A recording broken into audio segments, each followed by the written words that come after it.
আমরা কথাই বলিনি লাস্ট 10 বছর। আমরা 10 বছর কি 8 যবে থেকে সিনেমা শেষ হলো 7-8 বছর তো হয়েই গেছে।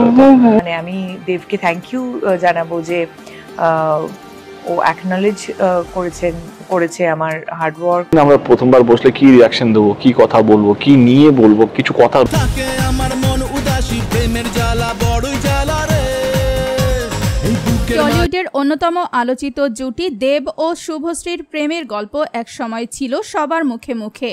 হঠাৎ করেই আলাদা হয়ে যান তারা এবং গত 10 বছর ধরে কোনো যোগাযোগও নেই তাদের মধ্যে। তবুও দর্শকদের কাছে এই জুটি এখনও এক বিশেষ আবেগের নাম। আর সম্প্রতি নতুন সিনেমা ধূমকেতু মুক্তির খবরে আবারও আলোচনায় উঠে এসেছেন দেব শুভশ্রী। সম্প্রতি ভারতীয় গণমাধ্যমে দেয়া এক সাক্ষাৎকারে শুভশ্রীর প্রসঙ্গ উঠতেই আবেগপ্রবণ হয়ে পড়েন দেব।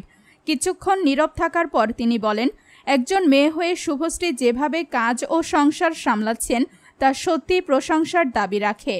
আমি সম্প্রতি ধূমকেতু আবার দেখেছি।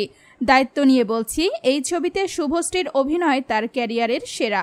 তবে দেবের কণ্ঠে ছিল আক্ষেপের সুরও। তিনি বলেন, দীর্ঘ 10 বছর ধরে আমাদের মধ্যে কোনো কথা হয়নি। শেষবার ঠিক কি কথা বলেছিলাম সেটাও মনে নেই। প্রথমবার সামনে হলে কি বলবো তা নিয়ে কিছুই ভাবিনি।